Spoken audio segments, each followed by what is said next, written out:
સુરતને બ્રિજની શહેર તરીકે ઉપનામ મળેલું છે ને ત્યાં ઘણા બધા બ્રિજ પણ છે, પરંતુ સુરતમાં એક એવો બ્રિજ પણ છે કે જે વર્ષોથી બનાવાઈ રહ્યો છે, પરંતુ હજુ સુધી તેનું કામ પત્યું નથી। આટલા વર્ષો થઈ ગયા તેમ છતાં પણ હજી માત્ર 60% આ બ્રિજનું કામ થયું છે।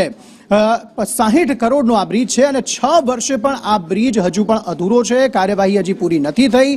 મહેસાણાની અજય પ્રોટેક એજન્સીને કોન્ટ્રાક્ટ આપવામાં આવ્યો છે અને 25 નોટિસનો જવાબ નથી આપ્યો, તેમ છતાં પણ 24 કરોડ રૂપિયા આ કોન્ટ્રાક્ટરને ચૂકવવામાં આવ્યા છે। 2019માં અજય પ્રોટેક એજન્સીએ કામ શરૂ કર્યું હતું અને 2021માં જ આ કામ જે છે તે પૂર્ણ કરવાનું હતું। સ્માર્ટ સિટી સુરત મહાનગરપાલિકાના વિકાસના કામો કેટલી ધીમી ગતિએ ચાલી રહ્યા છે તેનો આજે સંદેશ ન્યૂઝના ગ્રાઉન્ડ ઝીરો રિપોર્ટમાં તમને ખબર પડશે।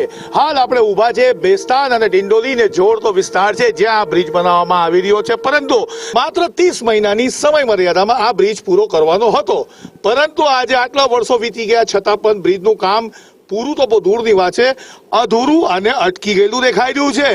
એટલું જ નહીં, આ બ્રિજનું કામ અજય પ્રોટેક નામની જે એજન્સીને સોંપવામાં આવ્યું હતું તેણે 44% કામ કરીને બ્રિજ અધૂરો મૂકી દીધો છે, છતાં પાલિકાએ તેને અધૂરા કામ માટે પણ રૂપિયા 24 કરોડ, જ્યારે આ પ્રોજેક્ટની કન્સલ્ટન્સીને 84 લાખની મતબાર રકમ પણ ચૂકવવા દેવામાં આવી છે।